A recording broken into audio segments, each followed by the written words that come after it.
नमस्कार, सगरमाथा प्राइम समाचारमा स्वागत छ। म अनिल सुनाम।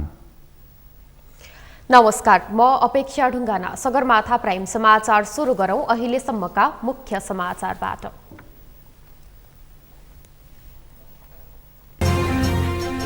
बजेट अधिवेशन बोलाउने सम्बन्धमा अन्योलता। जेठ 15 भित्र बजेट ल्याउनुपर्ने संवैधानिक व्यवस्था। वैशाख 30 हुने स्थानीय निर्वाचनले अधिवेशन अन्योलमा। भ्रष्टाचार देशको सबैभन्दा ठूलो समस्या भएको सभामुख सापकोटाको भनाई। कार्टुनिस्टहरूलाई भ्रष्टाचार अन्त्य हुने गरी कार्टुन बनाउन आग्रह।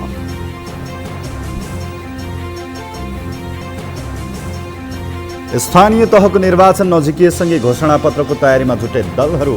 आकर्षक घोषणापत्रको होडबाजी। निर्वाचनपछि कार्यान्वयन भने शून्य।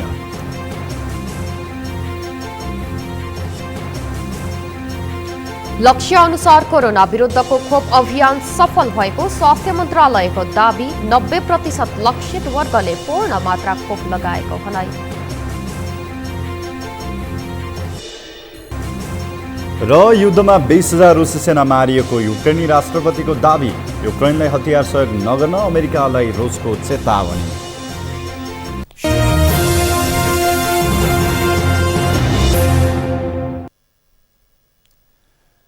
वैशाख 30 गते सगरमाथा प्राइम समाचार अब विस्तारमा। वैशाख 30 गते हुने स्थानीय तहको निर्वाचन हुने भएपछि संसदको बजेट अधिवेशन बोलाउने सम्बन्धमा अन्योलता देखिएको छ। सरकारले जेठ 15मा बजेट ल्याउनु पूर्व त्यसको 15 दिन अगाडि नै सरकारको नीति तथा कार्यक्रममाथि छलफल र पूर्व बजेट छलफल हुनुपर्ने कानुनी व्यवस्था छ। सोही अनुसार यस वर्षको बजेट अधिवेशनमा छलफलमा समय भने छोटो हुने निश्चित जस्तै देखिएको छ। तर छलफलको सुझाव ग्रहण गर्ने हो भने छोटो अवधिको छलफल पनि पर्याप्त हुने सत्ता पक्षको दाबी छ। एक रिपोर्ट। संवैधानिक व्यवस्था अनुसार जेठ 15 गते सरकारले बजेट ल्याउनु पर्ने हुन्छ। त्यसको 15 दिन अगाडि नै सरकारको नीति कार्यक्रममाथि छलफल र पूर्व बजेट छलफल हुनुपर्ने भए पनि स्थानीय तहको निर्वाचनका कारण सरकारले बजेट अधिवेशन बोलाउन ढिलो गरे पूर्व बजेट छलफलमा पर्याप्त समय नपुग्ने देखिएको छ। वैशाख 30 गते अघि निर्वाचनका कारण अधिवेशन बसेर पूर्व बजेट छलफल गर्न नसके निर्वाचनपछि बजेटको सम्बन्धमा पर्याप्त छलफल हुने समय नपुग्ने भएको हो। बजेट अधिवेशन अघिल्ला वर्षहरूमा वैशाखको तेस्रो तथा चौथो हप्ता बोलाइने गरिएकोमा यस वर्ष पहिलो तथा दोस्रो हप्ता नै बोलाउनु पर्ने या निर्वाचनभन्दा पछाडि बोलाउनु पर्ने अवस्था रहेको सङ्घीय संसद सचिवालयका प्रवक्ता रोजनाथ पाण्डेले बताए। निर्वाचनका कारण वैशाख 30 गतेपछि नै हुन सक्ने सम्भावना रहेको पनि उनले बताए। अब अधिवेशन चाहिँ सामान्य अवस्थामा विगतमा वैशाखको तेस्रो हप्तातिर बोलाउने हाम्रो प्रचलन हो। सामान्यतया वैशाखको 20, 21, 22तिर यस्तोतिर कल गर्ने गरिन्थ्यो। अब अहिले चाहिँ स्थानीय चुनाव वैशाख 30 गते भएको हुनाले त्यो अधिवेशन सुरु हुने समय चाहिँ अगाडि वा पछाडि हुन सक्ने सम्भावना चाहिँ प्रबल बनेको छ। त्यो चाहिँ सरकारले आफ्नो अनुकूलतामा बोलाउने कुरा भयो। अब 10-11 गतेदेखि नोमिनेसन लगायत प्रचार प्रसारका कुराहरू अगाडि बढिरहेको अवस्था छ। चुनावमा कर्मचारीहरू खट्नुपर्ने सबै कुरा व्यवस्थापन गर्नुपर्ने भएको हुनाले धेरै सम्भावना चाहिँ चुनावको लगत्तै पछि कल हुने सम्भावना पनि त्यतिकै देखिन्छ। प्रवक्ता पाण्डेले पूर्व बजेट छलफल निर्वाचन अगाडिदेखि नै आरम्भ गरेर निर्वाचनपछि निरन्तरता दिन सकिने विकल्प रहेको बताए। त्यसो गर्न नसकेको अवस्थामा छलफलको समय घटाएर नै अघि बढ्न सक्ने पनि उनले बताए। पूर्व बजेटको छलफल गरेर सरकारलाई 15 दिन अगाडि नै जानकारीहरू सुझावहरू दिनुपर्ने त्यो खालको हाम्रो सामान्य प्रचलन र अभ्यास हो। अब अहिले त्यो परिस्थिति बन्न सक्ने स्थिति चाहिँ देखिँदैन, किनभने 30 गते चुनाव भइसकेपछि त्यसको अगाडिको एक हप्ता झन्डै यो एकदम प्रचार प्रसारतिर धेरै कुराहरू अगाडि बढिरहेको अवस्था हुन्छ, तयारीमा जानुपर्ने हुन्छ। त्यसकारण मलाई के लाग्छ भने कि त अगाडि नै छलफल गरेर टुङ्ग्याएर पछि बजेट सेसन फेरि त्यसलाई कन्टिन्यू गर्नुपर्ने हुन्छ, होइन भने चाहिँ त्यसको लगत्तै विशेष अवस्था भएको कारणले चुनावको जब सम्पन्न हुन्छ चुनाव त्यसको लगत्तै सुरु गरेर अब समय चाहिँ घटाएर छलफल गर्ने पनि अभ्यास छन्। विगतमा 3 दिन 4 दिनमा चाहिँ नीति कार्यक्रममा छलफल भएको अवस्था पनि छ। तर नेकपा माओवादी केन्द्रकी सांसद रेखा शर्माले भने जेठ 1 गते नै संसद सुचारू गर्दा पनि 15 दिनमा सैद्धान्तिक छलफल सकिने बताइन्। छलफलमा आएका सुझावहरू समेट्न सके त्यति दिनको छलफलले पुग्ने उनको धारणा छ। उनले छलफललाई केवल कर्मकाण्डी मात्रै बनाइएमा जति छलफल भए पनि त्यसको अर्थ नहुने बताइन्। छलफलको सुझाव ग्रहण गर्ने हो भने 5 दिनको छलफल पनि पर्याप्त हुने उनले दावी गरिन्। अहिले हाम्रो जुन एउटा बाध्यात्मक अवस्था छ नि, अब चुनावमा नजाने भन्ने कुरा पनि भएन, जानै पर्ने हुन्छ होइन। तर अब हाम्रो 1 गतेबाटै संसद चलाए पनि 30 गते चुनाव सिद्धिन्छ। अब चुनाव सिद्धिसक्यो भने सांसदको काम त्यहाँ भइ त राख्दैन, नेताको काम त्यहाँ भइराख्दैन, रिजल्ट र आदि इत्यादिको प्रक्रिया निर्वाचन आएको उसमा हुन्छ होइन। त्यसकारण 1 गतेबाटै संसद चलाए पनि 15 दिन सदन छलफल गर्ने कुराले त होइन, त्योभन्दा बढी समय त अहिलेसम्म नै कहाँ भएको छ र? प्र्याक्टिस छैन नि त। 1 हप्ता सदन छलफल गर्ने, त्यसपछि अब अर्को हप्ता बजेट ल्याउने, अनि हामी यसरी जाने गरेका छौँ। तर मूल कुरा के हो भने छलफल कर्मकाण्डी हुन भएन के। छलफलमा कर्मकाण्डी बनाइयो भने त्यो 15 दिन गरे पनि अर्थ छैन होइन। छलफललाई अलिक प्रभावकारी बनाउने, त्यो छलफलको सुझावहरू लिने, त्यसलाई ग्राफ्स गर्ने, अगाडि बढ्ने हो भने 5 दिनको छलफलले पनि पुग्छ। त्यसकारण छलफललाई जुन समय छ हामीसँग त्यो समयमा कसरी प्रभावकारी बनाउने भन्ने कुरा कार्यक्रम त्यसरी सोच्नु, संसदले पनि सोच्नुपर्छ। त्यो सांसद शर्माले प्रदेश र स्थानीय तहले पाएका अधिकार कार्यान्वयनका लागि बजेट केन्द्रित हुनुपर्ने पनि बताइन्। देशको आर्थिक अवस्थालाई सुदृढ गर्ने गरी कोभिड-19ले निम्ताएको समस्या समाधान गर्न युवाहरूलाई देशमै रोजगारी दिने गरी बजेट आउनुपर्नेमा उनले जोड दिइन्। प्रतिनिधि सभाका सभामुख अग्निप्रसाद सापकोटाले भ्रष्टाचार तत्काल नियन्त्रण नगर्ने हो भने यसले मुलुकलाई नै सिद्धाइदिने चेतावनी दिनुभएको छ। भ्रष्टाचार मुलुकको सबैभन्दा ठूलो गम्भीर समस्या भएको उल्लेख गर्दै सभामुख सापकोटाले त्यसका विरुद्ध निशाना नसोझ्याउने हो भने मुलुकलाई नै सिद्धाइदिने बताउनु भएको हो। उहाँले आफूले जाने र 2 पैसा पनि भ्रष्टाचार नगरेको भन्दै भ्रष्टाचार विरुद्धको अभियानमा आफू सधैँ साथमा रहने प्रतिबद्धता व्यक्त गर्नुभयो। आजबाट काठमाडौँमा सुरु भएको भ्रष्टाचार विरोधी कार्टुन प्रदर्शनको उद्घाटन गर्दै उहाँले भ्रष्टाचार बढ्दै गएको तर्फ सचेत गराउँदै त्यसलाई खबरदारी गर्न ढिलाइ गर्न नहुने स्पष्ट पार्नुभयो।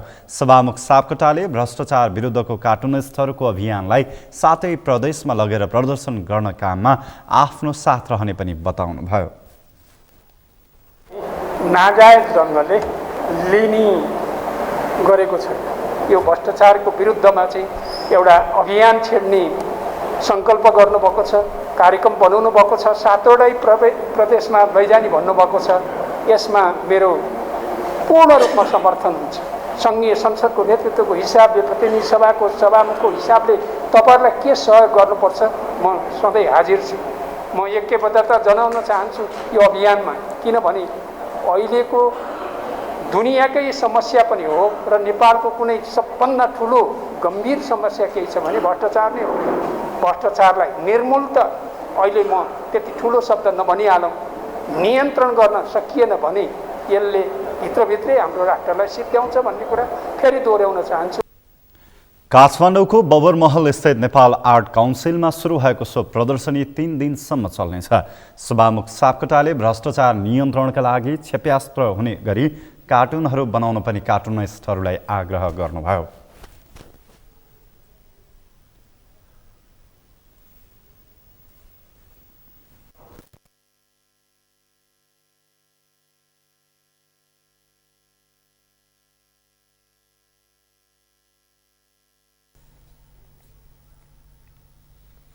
नेपाल कम्युनिस्ट पार्टी माओवादी केन्द्रका अध्यक्ष पुष्पकमल दाहाल र जनता समाजवादी पार्टीका अध्यक्षद्वय डाक्टर बाबुराम भट्टराई र उपेन्द्र यादव बीच भेटवार्ता भएको छ। माओवादी केन्द्रका अध्यक्ष दाहालसँग जसपा संघीय परिषद अध्यक्ष डाक्टर बाबुराम भट्टराई र जसपा केन्द्रीय समिति अध्यक्ष उपेन्द्र यादवले आज भेटवार्ता गर्नुभएको हो। आइतबार सिंहदरबार स्थित माओवादी केन्द्रको संसदीय दलको कार्यालयमा 3 नेताबीच छलफल भएको हो। आसन्न स्थानीय तहको निर्वाचनमा सत्तारूढ दलहरूले गठबन्धन गरेर जाने निर्णय गरेको भए पनि कतिपय स्थानीय तहहरूमा सत्तारूढ दलबीच गठबन्धन बन्न सकेको छैन। गठबन्धनको सम्बन्धमा विभिन्न अड्कलबाजीहरू भइरहेका बेला गठबन्धनको प्रमुख दल नेपाली कांग्रेस र गठबन्धनमा आबद्ध अर्को दल नेकपा एकीकृत समाजवादीको अनुपस्थितिमा 2 दलबीच छलफल भएको हो।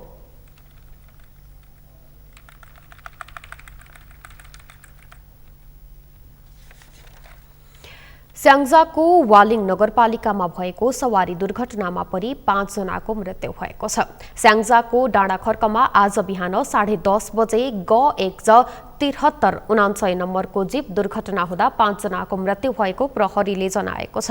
प्रहरीले घटनास्थलबाट 11 को उद्धार गरेकोमा 9 जना घाइते र 5 जनाको मृत्यु भएको जिल्ला प्रहरी कार्यालयका सूचना अधिकारी पदमराज थापाले जानकारी दिनुभएको छ। घाइते 6 जनाको वालिङ स्थित प्राथमिक स्वास्थ्य केन्द्रमा उपचारपछि थप उपचारका लागि पोखरा रिफर गरिएको छ। जीप डाँडाखर्कबाट वालिङ जाने क्रममा दुर्घटना भएको प्रहरीले जनाएको छ। घाइते र मृतकलाई स्थानीय र वडा प्रहरी कार्यालयले उद्धार गरेको वडा प्रहरी कार्यालय वालिङका प्रहरी नायब उपरीक्षक ढकेन्द्र खतिवडाले जानकारी दिनुभएको छ। यता पृथ्वी राजमार्ग अन्तर्गत धादिङको बेनीघाट रोराङ गाउँपालिका वडा नम्बर 3 सलाघाटमा आज बिहान 3वटा सवारी एक आपसमा ठोकिँदा 1 जनाको मृत्यु भएको छ। दुर्घटनामा घाइतेहरूको उपचार जारी रहेको तथा सवारी साधन प्रहरी नियन्त्रणमा रहेको धादिङ प्रहरीले जनाएको छ। समाचारमा पालो भएको छ विश्रामको। विश्रामपछि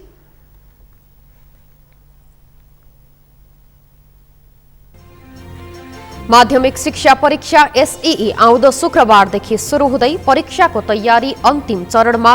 यस वर्ष 5,14,000 परीक्षार्थी सहभागी हुने। लक्ष्य अनुसार कोरोना विरुद्धको खोप अभियान सफल भएको स्वास्थ्य मन्त्रालयको दाबी। 90% लक्षित वर्गले पूर्ण मात्रा खोप लगाएको भनाई। र युद्धमा 20,000 रुसी सेना मारिएको युक्रेनी राष्ट्रपतिको दाबी। युक्रेनलाई हतियार सहयोग नगर्न अमेरिकालाई रुसको चेतावनी।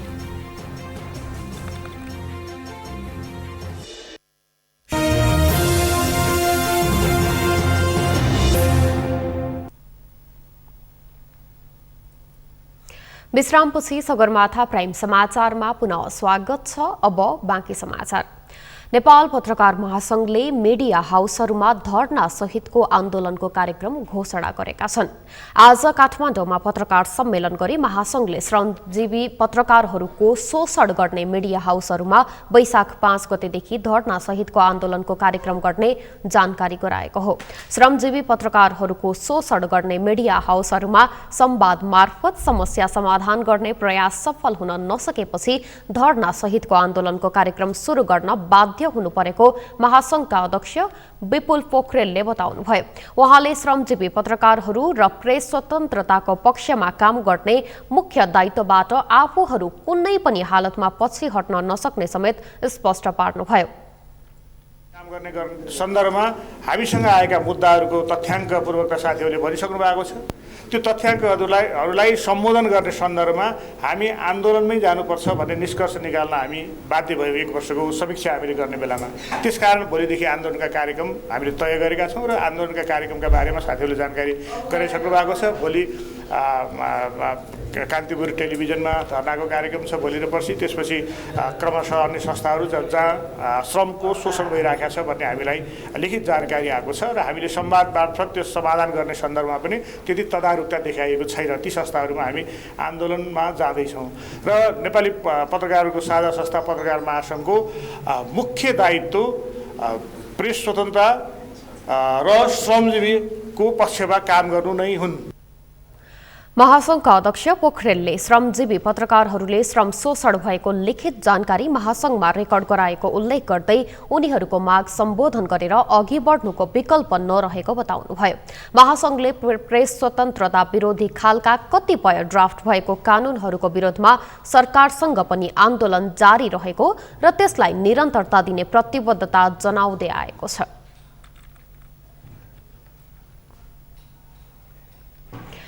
माध्यमिक शिक्षा परीक्षा एसईई आउँदो शुक्रबारदेखि सुरु हुँदैछ। आउँदो शुक्रबारदेखि सुरु हुने एसईई 20 गतेसम्म चल्नेछ। देशभरका 2007 परीक्षा केन्द्रमा एसईई सञ्चालन हुनेछ। परीक्षामा 5,14,000 परीक्षार्थी सहभागी हुँदैछन्। परीक्षाको तयारी अन्तिम चरणमा पुगेको राष्ट्रिय परीक्षा बोर्डले जनाएको छ। प्रश्नपत्र, उत्तर पुस्तिका लगायत परीक्षा सामग्री 77 वटै जिल्लामा पुगिसकेको छ। 7 वटै प्रदेशमा सामाजिक विकास मन्त्रालय र जिल्ला परीक्षा समन्वय समितिको व्यवस्थापनमा एसईई सञ्चालन गर्न लागि बोर्डका अध्यक्ष महाश्रम शर्माले जानकारी दिनुभयो।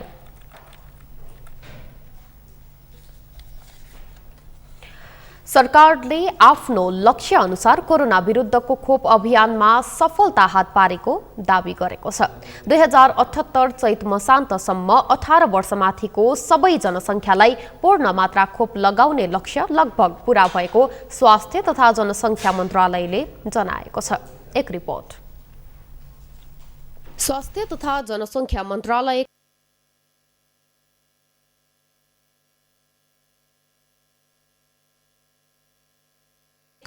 सहप्रवक्ता डाक्टर समीर कुमार अधिकारीले 2078 चैत मसान्तसम्म 18 वर्षमाथिको सबै जनसङ्ख्यालाई पूर्ण मात्रा खोप लगाउने लक्ष्य लगभग पूरा भएको बताएका छन्। उनले गत वर्षको माघ 14बाट कोरोना विरुद्धको खोप अभियान सुरु गरेपछि चैत मसान्तसम्म 18 वर्षमाथिको उमेर समूहकालाई लक्षित वर्गमा राखेर अभियान सुरु गरिएको र अभियानमा सरकारले लगभग लक्ष्य पूरा गरेको बताएका हुन्। सहप्रवक्ता अधिकारीले सरकारले यो बीचमा लगभग 95% खोपको पहिलो मात्रा लगाइसकेको बताए। त्यस्तै 90% को हाराहारीमा लक्षित वर्गलाई पूर्ण मात्रा खोप लगाएको बताए। उनले आगामी दिनमा पनि कोरोना विरुद्धको खोप अभियान जारी रहने र खोपको दायरामा नआएका नागरिकहरूलाई खोपको दायरामा ल्याई खोप अभियानलाई पूर्णता प्रदान गर्नेतर्फ सरकार केन्द्रित रहेको बताए। अहिले हामीले हेर्यौं भने कोभिड-19 विरुद्धको खोप अभियान गएको वर्ष माघ 14 गतेबाट शुभारम्भ भएपछि यो बीचमा 1 वर्ष प्लसको अवधिमा हामी जति लक्षित वर्ग थियौं 18 वर्षभन्दा माथिको जनसङ्ख्यालाई लक्षित वर्गमा राखेर अभियान सुरु गरिएको थियो। यद्यपि पछि 18 वर्षभन्दा मुनिको 12 वर्षभन्दा माथिको उमेर समूहलाई पनि लगाउन मिल्ने खोप चाहिँ सिफारिस भयो। त्यसअनुसार खोप हामीले ल्याउने काम गर्यौं। त्यसरी पनि खोप लगाएका छौं।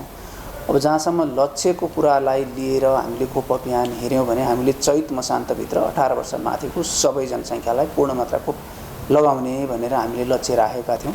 सहप्रवक्ता अधिकारीले विभिन्न सञ्चार माध्यमहरूमा कोरोना विरुद्धको खोप प्रयोग नगरेर खेर फालेको भन्ने समाचारप्रति मन्त्रालयको ध्यान आकर्षण भएको बताए। उनले हालसम्म सरकारले कोरोना विरुद्धका खोपहरू खेर नफालेको दावी गरे। सहप्रवक्ता अधिकारीले सरकारले दुःख गरेर पाएको खोपलाई महत्त्वका साथ कसरी प्रयोग गर्न सकिन्छ भन्ने रणनीति बनाएर खोपलाई यथोचित प्रयोग गरिरहेको बताए। उनले कोरोना विरुद्धका केही खोपहरूको मिति सकिन लागेको भन्दै त्यसलाई सकेसम्म प्रयोग गर्ने तरिकाले खोप नपुगेका स्थानमा म्याद सकिन लागेका खोपहरू लगेर खोप अभियान सञ्चालन गरिरहेको बताए। अहिले हेर्यौं भने कोभिड-19 विरुद्धको खोप प्राप्ति गर्ने ल्याउने यो कुराहरू विश्वव्यापी चुनौती हामीले भोगेर आएका छौं। हामी सबैलाई थाहा छ यो एकदमै अमूल्य छ। खोपको कुरा गर्दा हामी एकदमै ल्याउन लगाउन हामीलाई कति गाह्रो भएको त्यो दिनहरू हामी सबैले सम्झिएका छौं। हामी सबै खोप ल्याउने क्रममा लगाउने क्रममा पाएका दुःखहरू त्यो कठिनाइहरू त्यो चुनौतीहरू देखेका छौं। त्यस्तो अवस्थामा सरकारले प्राप्त गरेको खोपहरूलाई हर मजदुर यथोचित तरिकाले कसरी प्रयोग गर्न सकिन्छ भनेर रणनीति बनाएर प्रयोग गरिरहेको अवस्था छ। अहिलेसम्म त्यसरी खोपहरू खेर जान नदिने रणनीतिका साथ हामी काम गरिरहेका छौं। धेरै व्यक्तिलाई कसरी चाँडै खोपको दायरामा ल्याउन सकिन्छ भन्ने हिसाबको कामहरू भइरहेको छ। सहप्रवक्ता अधिकारीले नेपालमा रहेका कोरोना विरुद्धका केही खोपहरूको समय अप्रेल महिनासम्म रहेको भन्दै ती खोपहरूलाई बाँकी दिनमा सक्ने गरेर रणनीति बनाएको बताए। स्वास्थ्य तथा जनसङ्ख्या मन्त्रालयका अनुसार हालसम्म लक्षित समूहभित्र रहेका 1,49,22,164 वयस्क मध्ये 1,87,22,906 जनाले खोपको एक मात्रा लगाएका छन्। यस्तै 1,65,63,370 जनाले खोपको पूर्ण मात्रा लगाएका छन्। यस्तै लक्षित वर्गभित्र रहेका 34,25,408 जना बालबालिका मध्ये 92% अर्थात् 31,45,451 जनाले खोपको एक मात्रा लगाएका छन् भने लक्षित संख्याको 75% अर्थात् 25,84,326 जनाले खोपको पूर्ण मात्रा लगाएको स्वास्थ्य मन्त्रालयले जनाएको छ। यसबाहेक 23,74,011 डोज अतिरिक्त खोप प्रयोगमा आएको र देशभर हालसम्म उपलब्ध 5,33,81,570 डोज खोप मध्ये 4,05,85,557 डोज खोप प्रयोग गरिएको छ।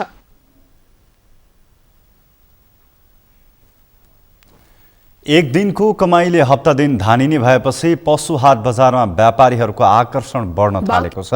अन्य पेसा व्यवसायमा भन्दा पशु व्यापारमा राम्रो आम्दानी हुने र मेहनत कम लाग्ने भएपछि पशु किनबेच गर्नेहरूको आकर्षण बढ्दै गएको हो। एक रिपोर्ट। बाँकेको जानकी गाउँपालिका 3 रमुवापुरका व्यापारीहरूले गाउँको व्यापारको कमाईले घर खर्च चलाउन सहज भएको बताएका छन्। अन्य काम गर्दा हरेक दिन त्यत्तिकै मेहनतका साथ काम गर्नुपर्ने र भनेको जस्तो कमाई नहुने, तर पशु व्यापार गर्दा मनग्गे फाइदा भइरहेकोले पशु किनबेच गर्नेहरूको आकर्षण बढ्दै गएको हो। पशु बिक्रीबाट आएको फाइदाले एक हप्ता खान पुग्ने भएकाले यही पेसामा लागेको स्थानीयको भनाइ छ। हाट बजारमा पशु व्यापारी, किसान र होटल व्यापारीहरू समेत पशु चौपाया किन्नका लागि जाने गर्दछन्।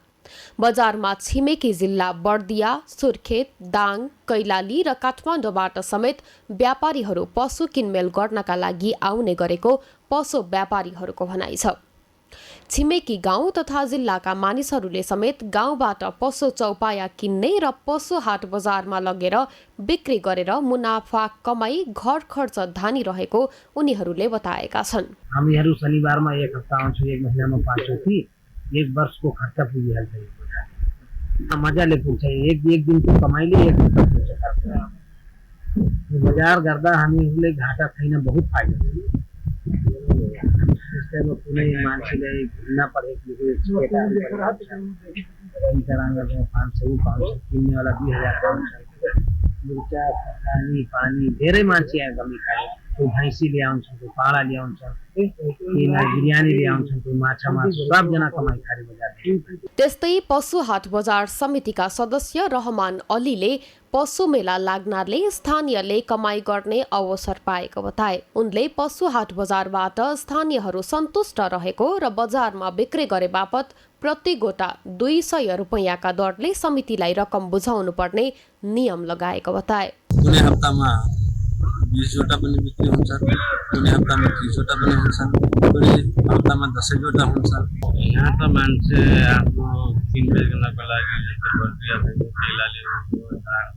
पहिला काठमाडौँको पनि मान्छे आउनु सकारात्मक फिडब्याक आएछ, नकारात्मक फिडब्याक भएको आएछ होइन। यो मेलाले कसैले क्षति पुर्याएको छैन।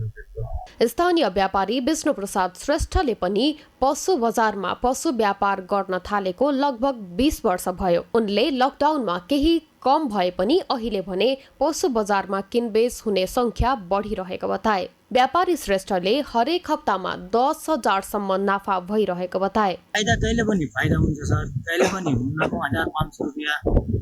स्थानीयले अहिले पशु हाट बजारलाई आम्दानीको स्रोतको माध्यम बनाएका छन्, तर पछिल्लो समय बजारमा पशुको कमी हुन थालेको उनीहरूको गुनासो छ।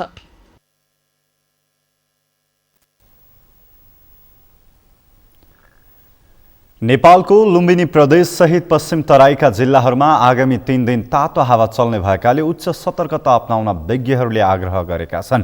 भारतको मौसम विभाग र बैंकक स्थित क्षेत्रीय बहुप्रकोप केन्द्र राइम्सद्वारा जारी पूर्व चेतावनी अनुसार नेपालको लुम्बिनी प्रदेश सहित पश्चिम तराईका जिल्लाहरूमा वैशाख 5, 6 र 7 गते तातो हावा चल्न देखिएको हो। जलवायु तथा विपद विज्ञ डाक्टर धर्मराज उप्रेतीले वैशाखको 5 गतेदेखि लगातार 3 दिनसम्म पश्चिम तराईमा तापक्रम अत्याधिक वृद्धि हुने बताउनुभयो। उहाँका अनुसार 40 डिग्री वा सोभन्दा माथि तापक्रम 2 वा त्योभन्दा बढी दिन रह्यो भने त्यसलाई लु अर्थात् हिट वेभ अत्याधिक गर्मीको अवस्था भनिन्छ। अहिले नेपालमा लु सुरु भइसकेकाले सबै नागरिकहरूले सचेत रहन आवश्यक रहेको उहाँले बताउनुभयो।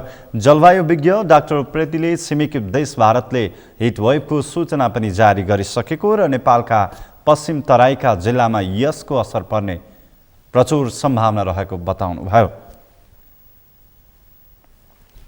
जलवायु विज्ञ डाक्टर उप्रेतीले अहिले औसत पृथ्वीको तापक्रम 1.1 डिग्री रहेको र भारतले जारी गरेको 122 वर्षको आँकडामा 1.86 डिग्री सेल्सियसले तापक्रम औसतमा बढेको देखिएको बताउनुभयो। उहाँले यस्तो असर जलवायु परिवर्तनको कारण भएको बताउनुभयो।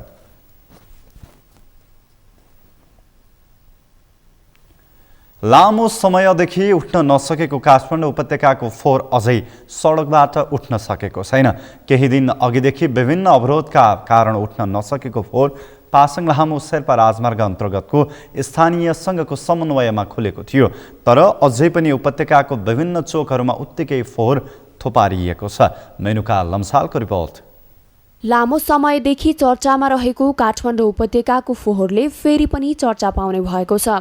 उपत्यकाबाट पूर्ण रूपमा फोहोर व्यवस्थापन हुन नसक्दा यसले पटक पटक चर्चा पाउने गरेको छ। विभिन्न अवरोधका कारण उठ्न नसकेको काठमाडौँको फोहोर केही दिन अघि मात्र पासाङ लामो शेर्पा राजमार्ग अन्तर्गतका स्थानीय सङ्घको समन्वयमा खुलेको थियो। तर अझै पनि उपत्यकाको विभिन्न चोकहरूमा उत्तिकै फोहोर थोपारिएको छ।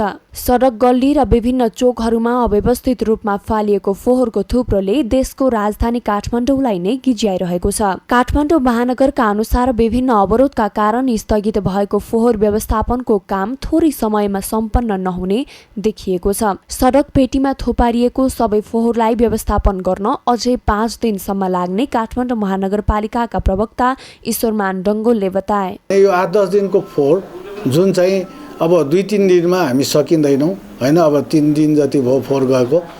अब यसको लागि चाहिँ केही नभए पनि 4-5 दिन लाग्छ हैन। यो फोहोर चाहिँ सडकमा पुरा क्लियर गर्नुको निम्ति त्यो भएको कारणले चाहिँ अब फोहोर जाँदै गरिरहेछ, अहिले रोकिया छैन।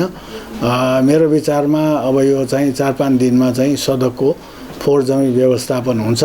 उपत्यकाको फोहोरलाई दीर्घकालीन व्यवस्थापन गर्न सरकारले बन्चरे डाँडामा ल्यान्डफिल साइट निर्माण गरिरहेको छ। त्यसका लागि सरकारको तर्फबाट पूर्वाधारको विकास समेत गरिरहेको महानगरले जनाएको छ। महानगरका अनुसार लगभग 50-60 वर्षसम्म फोहोर व्यवस्थापन गर्न सक्ने गरी संरचना निर्माण गरिरहेको जनाएको छ। दीर्घकालीन फोहोर व्यवस्थापनको लागि बन्चरे डाँडा नै हो हैन। हामी सबैलाई जानकारी नै छ। अब बन्चरे डाँडामा पूर्वाधारहरू नेपाल सरकारको तर्फबाट गरिरहेको अवस्था छ हैन। अब त्यो चाहिँ पूर्वाधार तयार भइरहेको छ र त्यो महानगरलाई यदि ह्यान्डओभर यदि गर्यो भने त्यसमा चाहिँ हामी व्यवस्थित रूपले अहिले जस्तो समस्या नआउने गरी दीर्घकालीनको रूपमा हामीले त्यहाँ गर्न सक्छौँ। अब त्यो महानगरले चाहिँ त्यहाँ चाहिँ हाम्रो 50-60 वर्षसम्म फोहोर व्यवस्थापन गर्न सक्छ र त्यहाँका चाहिँ फोहोरबाट चाहिँ विद्युत, ग्यास हैन इत्यादिहरू निकाल्न सकिन्छ भन्ने कुरा पनि योजनामा आइरहेको छ। त्यो भएर चाहिँ अब विद्युत उत्पादन र ग्यास उत्पादन गर्नलाई म्याक्सिमम फोहोर त चाहिन्छ नै। अब त्यहाँ फोहोर चाहिँ विसर्जन गरेर त्यो फोहोरबाट चाहिँ मोर निकाल्ने कुरा चाहिँ महानगरले गरिरहेछ। त्यसकारण चाहिँ सिस्टोलमा गयो भने अहिले यो बन्चरे डाँडामा गयो भने अहिलेको जस्तो समस्या आउँदैन र दीर्घकालीन समस्या समाधान हुन्छ। यस्तै फोहोरबाट विद्युत तथा ग्यास उत्पादन गर्ने काठमाडौँ महानगरको योजना रहेको प्रवक्ता डङ्गोले जानकारी दिएका छन्। सगरमाथा टेलिभिजनका लागि क्यामेरामा सम्पूर्ण लम्सालका साथ मेनुका लम्साल, काठमाडौँ। सगरमाथा प्राइम समाचारमा पालो भएको छ विश्रामको विश्रामपछि।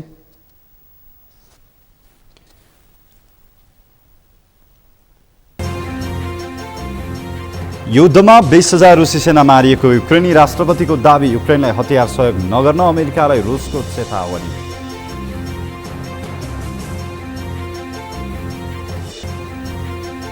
र पीएससीको मैदानमा मार्सलीको समर्थकहरूलाई खेल हेर्न प्रतिबन्ध। समर्थकहरूबीच झडप हुन सक्ने आशंका।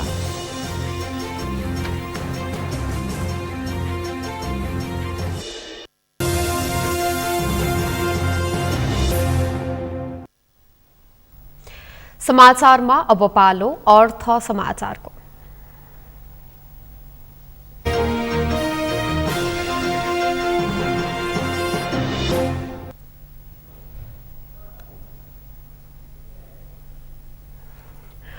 नेपाल पर्यटन बोर्डले BBC master chef the professional 2022 का फाइनलिस्टहरूलाई सम्मान गरेको छ।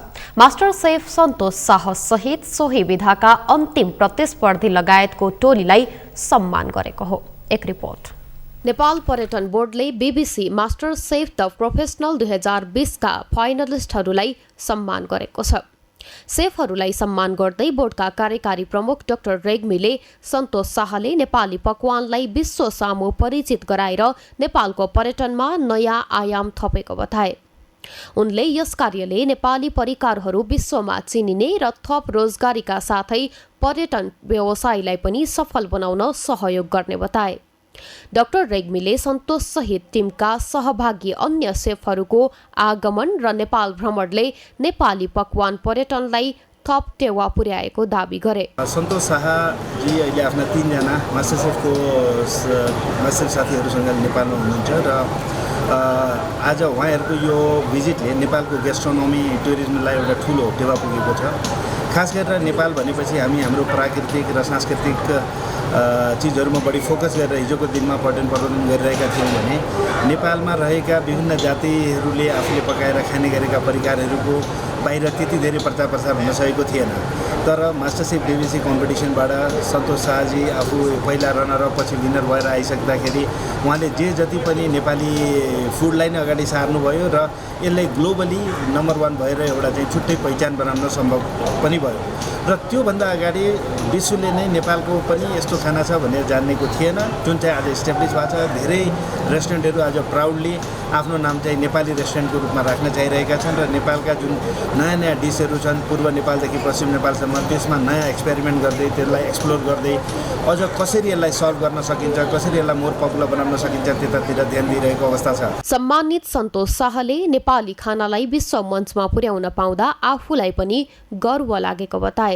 उनले नेपालको पर्यटन विकासको लागि हिमाल र लुम्बिनी प्रसिद्ध गन्तव्यका साथसाथै नेपाली कला, संस्कृति, पकवान सबैको उत्तिकै महत्त्व रहेको बताए।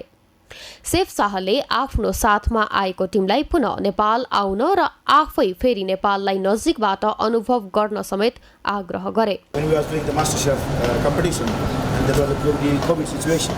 So you didn't get chance to eat my food, and I didn't get chance to eat your food. So it was like a part of it, and we were not allowed to taste each other.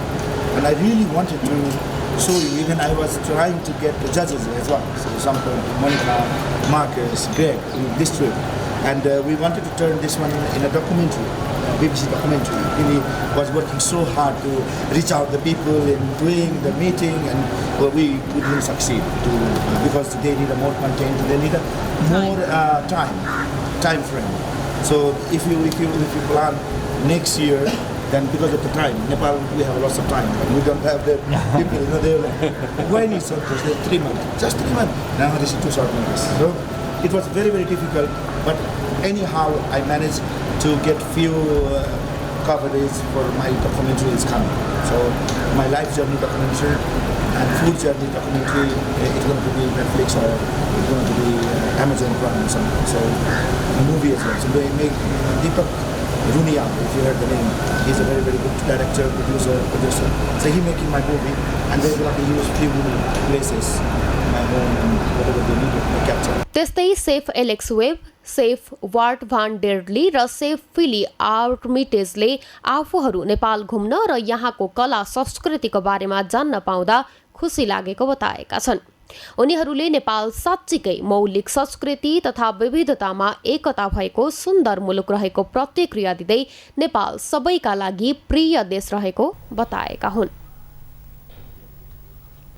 समाचारको अन्त्यमा मुख्य समाचार फेरि एकपटक। Budget अधिवेशन बोलाउने सम्बन्धमा अन्योलता। जेठ 15 भित्र बजेट ल्याउनुपर्ने संवैधानिक व्यवस्था। वैशाख 30 मा हुने स्थानीय निर्वाचनले अधिवेशन अन्योलमा।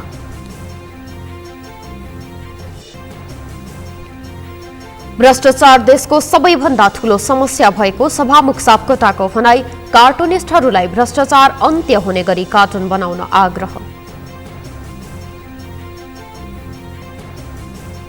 स्थानीय तहको निर्वाचन नजिकिएसँगै घोषणापत्रको तयारीमा जुटे दलहरू। आकर्षक घोषणापत्रको होडबाजी। निर्वाचनपछि कार्यान्वयन भने शून्य।